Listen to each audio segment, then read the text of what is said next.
Well, hello everyone. I am with the one and only great and fantastic Steve Tavner, known as the Wigan Hammer. So, Steve, I'll probably want to ask you a little bit about where that name comes from in a minute. But can you just quickly tell us a little bit about your history? You were obviously a fantastic heavyweight, so just tell us a little bit about maybe a couple of your fights that you had. Yeah, well, it's funny you said that. You said a heavyweight, and it's true. I was a heavyweight, but only just. I was dodging between light heavyweight and heavyweight. They didn't seem at the very early part that anybody ever knew really what the heavyweight category was as such. And I was about 13 and a half stone, which is a bit low for a heavyweight, But anyway, it is what it is, and that's the category entered. I fought some fights at light heavyweight, some at heavyweight, and some at cruiserweight, which was in between. But predominantly, I was known as a heavyweight, and I think that's wherever, if there was any success, that's where it mainly came from anyway. So the thing I remember about you, Steve, is that you were a very big, imposing figure climbing into that ring. If you don't mind me saying, Steve, a little bit scary as well. Big guy climbing into that ring, but you were always marvelously robed up in everything. Where did that was sort of a bit ahead of its time. Where did all that come from? Well, it was ahead of its time, as was everything I did, really. I was quite a flamboyant person. I had an unusual amount of confidence, really. I don't mean overconfident, but I definitely had an air of confidence about me. And I wanted to create an image, which was a bit risky, because I really got into the role in about the third fight, which was about in the very, very early 80s, and nobody else was doing it at that time. And I thought, I want to roll, and I want to make myself look flamboyant. And I'd won the first three fights anyway. And I thought, I didn't think I was unbeatable, but I thought, I'm going to put a robe on, And it was a bit silly. When I don't think it is, because I think we all have that sort of maybe suit or some clothes that we put on, and when we put on, we just feel good. It's comfortable. It's something to. It can change. You can't. It can have a big sort of mental effect, Steve. So definitely ahead of its time. Well, what I was trying to do, because right from the very beginning, I'd had a fairly good following, and really I was playing to the following, and I was encouraged by the guys I was working with at the time at Bulldog Tools, and they thought it was a great idea. It was the management at the Bulldog Tools, the factory I was working, who actually offered to buy it all and do it all. It was them who really promoted it. And, right. Is that where the Wigan Hammer comes from? No, it's not. I mean, you would think so, wouldn't you, being a tool place? But it wasn't really a tool place. It was a forge. It was a nasty place to work. But we'll not go into that. The name came from Pete Lewis, from one of the magazine writers, Fighters magazine. Yeah, I remember Pete Lewis. Yeah, I think he saw a bit of potential in me. I mean, there were a lot of fighters in them days, as you know, John, and people were coming and going all the time. And I think for him to pick up on a name, it was him who invented it, and he it was called the Hammer of Wigan first, and then he changed it because he thought it had a better ringtone to it by saying the Wigan Hammer. So he gave me the name, and he said, I'm going to write about you, but use this expression. He said, what do you think? I said, well, that's fine by me if that's what you want to do. So I had no thoughts on the matter. It was great. I think it really worked with you as well. I'll tell you what, Steve, why don't you just tell us about a fight that sticks out in your mind, just before we talk about the characteristics of what you think young people need that may want to take the martial arts up. So if you can just tell us maybe about one of the big fights that made a big impression on you. Well, there were many of them, being truthful, but I think it would be fair to say the first time I won the British Heavyweight Championship has to be the most memorable, because one, it was only my second fight, and secondly, because it was a championship and I didn't know anything about this sort of thing, going for it at such an early part of your career, really, after only the second fight, was a bit unheard of. And it just happened to be a really tough fight. and obviously because I won it, it made it very, very special. But I poured everything I had into that fight, being truthful. I couldn't give any more than I did. I was still learning, obviously, you would do when you're on your second fight. And it was just a rumble-tumble affair, really, being truthful. There was very little style. It was just beat each other up. The thing I remember about you, Steve, is this, and you don't always see it with a big guy. You had the capacity, you could kick as well. And I remember hearing some of your those kicks when they went in, like, you know, it was this sort of shudder, and I felt like the ring sort of shuddered behind the kick, like, and I remember sort of wincing just thinking about it, you know. So, but you could kick as well, like, you know, which I thought that was marvelous, really. It certainly impressed me. Yeah, but I could kick fast. The thing was, to my advantage, I could move fast, I could kick fast. I was a terrible boxer at the time. I had no boxing skills as such. You know, I was developing as I was with the kicks. But yeah, you're right what you said. People did predominantly talk about my kicks more than the boxing, thankfully, because the boxing was useless. But I think it was the speed. I remember once sparring with it was a semi-contact guy, and I can't remember his name. He was a pretty good guy. I'm going back some years now, and he, when we sparred, he said he was overawed because he couldn't believe that I could kick so quick. It shocked him, and it was only then that I started to realise and think, well, there's something in this. You know, if he's saying that, then there must be something in. And I just took it for granted. Never used to think whether it was quick, slow, fast, powerful, unpowerful, or whatever. That's certainly what I remember about you, Steve. Is the ability is to obviously A, the power, and B was the ability to kick. You know, and I thought that was phenomenal. It's interesting to hear you say. I think anything is a memorable moment, especially when you win a title. You know, but can you tell us something about? I know you're always saying to fight him, but if I know most people that want to win something, is they have to put an awful lot in it. So if you could maybe explain to some of the listeners the type of training that you were doing, that, okay, it might have been the second fight in type of thing. It was a bit of a risk. I suppose you're going to the territory feeling a little bit unsure, but tell us a little about your training. How are you mentally prepared for it? Well, I'm glad you brought the mental part into it, because I think that's the biggest part of anything. Belief being the most important. If you don't believe in yourself, I mean, when I went for that title fight, you know, it was only my second fight, you'd have had to believe that you could have won, otherwise you wouldn't have done it, you know. And I did believe it. I was convinced. I didn't even think I was going to lose. I mean, I don't mean that come over as a bragging point, because it was never like that. Belief being the most important. And and let's not forget, going back to them days, I really didn't know how to train anyway, because there was nobody training. I was doing it all myself.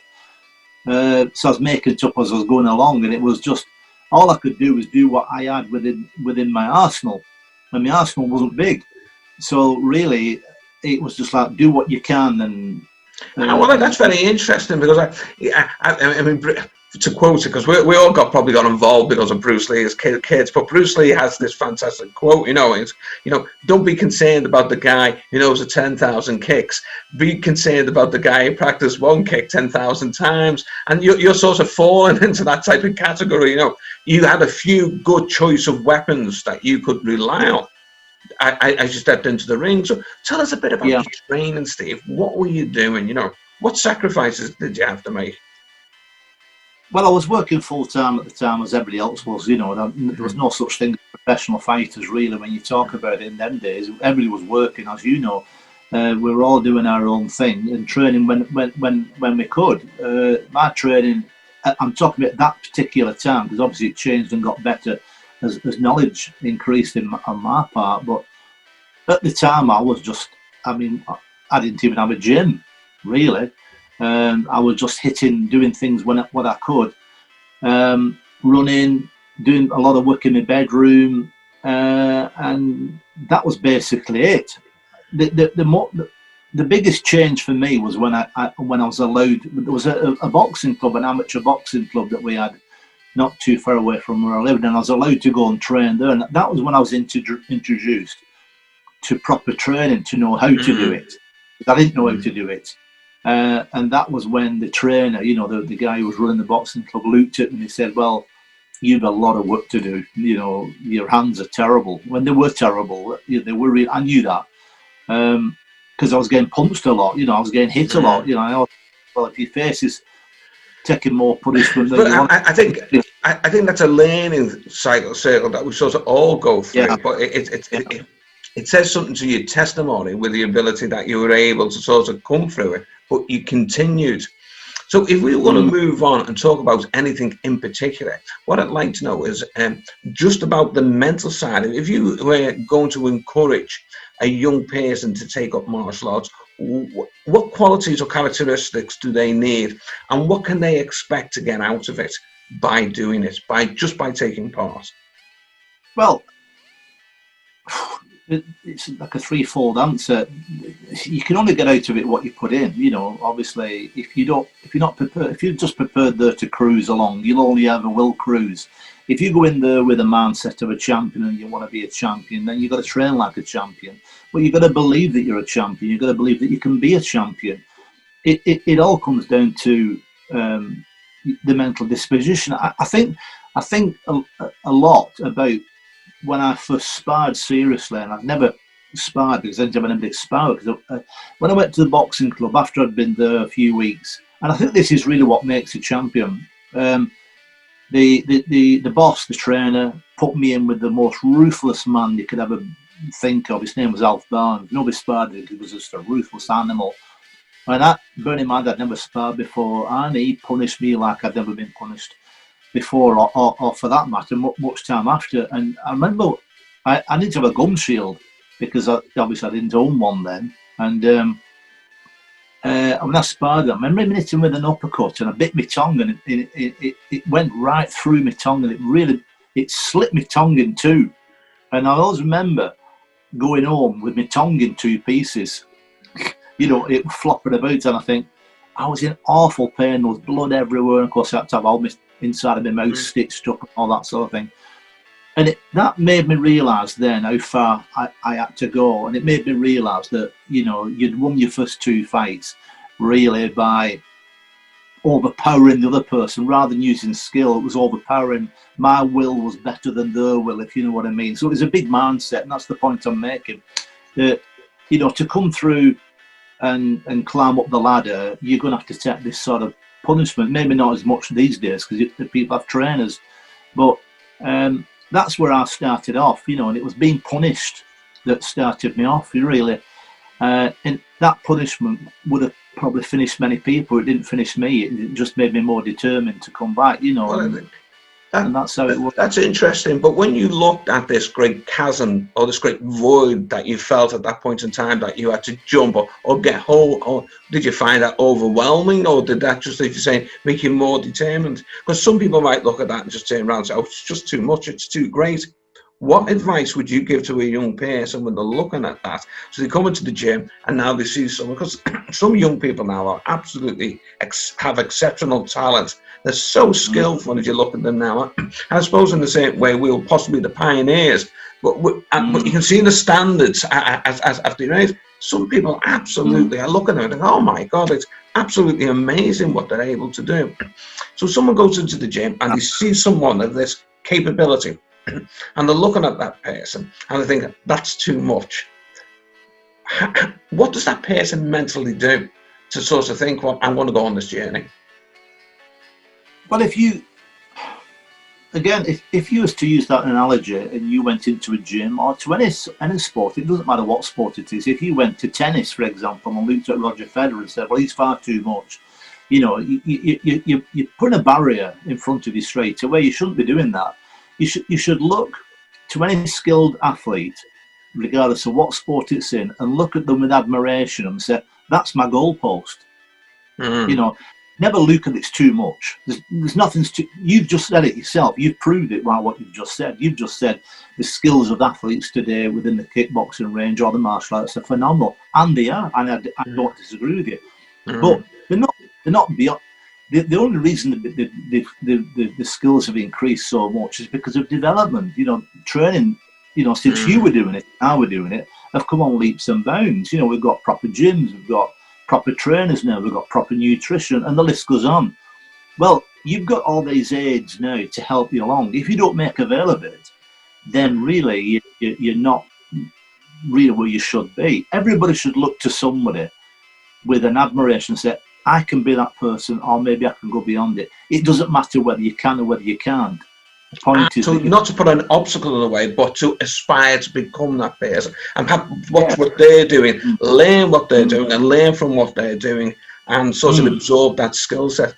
Steve, I'm really, we're sort of coming to the end of it now, but I'm also realised that you are writing, or you've just finished a book. Do you want to tell us a little bit about that book?